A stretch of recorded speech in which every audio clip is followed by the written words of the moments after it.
Well, we saw wheat and crude oil work their way higher on Monday, while soybeans were under pressure and corn was quiet to lower, while the livestock trade was mixed on Monday.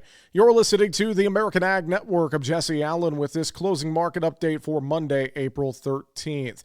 Well, more talk of issues in the Middle East as a naval blockade has now taken effect, blocking Iranian ports and parts of the Strait of Hormuz.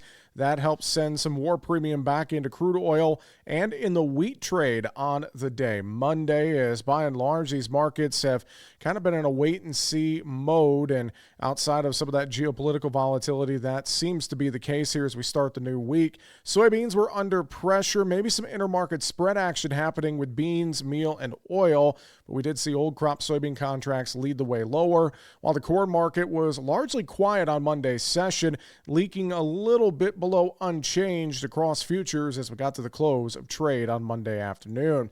In the livestock sector, a quiet day there as well. Feeder and live cattle futures were mixed, with feeders a little higher and live cattle showing a little bit of a downturn in the front month contracts. Meantime, new show lists appear to be mixed to mostly higher here this week, while the hog market was relatively quiet on the session on Monday.